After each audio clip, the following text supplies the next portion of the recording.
The collapse of the Soviet Union. For nearly 7 decades, the Soviet Union stood as one of the most powerful empires in human history. Then, almost overnight, it was gone. This is the story of how it fell. First, the Soviet Union at its height. At its peak, the USSR spanned 11 time zones and controlled over a dozen nations. Its military was massive, its nuclear arsenal terrifying, and its influence stretched across every continent. To the world, it looked unbeatable. Next, the Cold War and the arms race. For 40 years, the Soviet Union and the United States locked the entire world in a standoff. Both sides raced to build more weapons, more missiles, and more power. But that race came at a price. The Soviet Union were quietly losing. Next, the Mikhail Gorbachev takes power. In 1985, a younger, more pragmatic leader came to power, Mikhail Gorbachev. He knew the system was broken. He thought he could fix it, but he was wrong. Not in the way he expected, though. Next, Glasnost and Perestroika. Gorbachev introduced two sweeping reforms. Glasnost, openness, allowed Soviet citizens to speak freely for the first time. Perestroika aimed to restructure the economy. But once people had a voice, they used it and they weren't happy. Next is the Chernobyl disaster in 1986. In April 1986, a nuclear reactor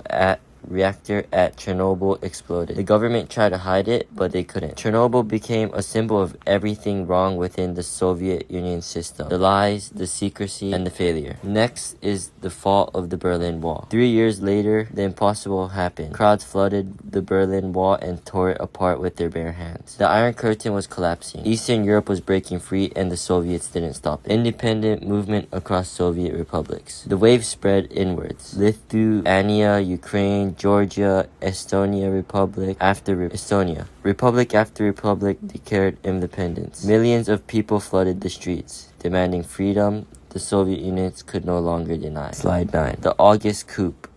In August 1991, communist hardliners made their last move. A coup to seize power and reverse everything. They rode tanks into Moscow, but the people pushed back within 72 hours.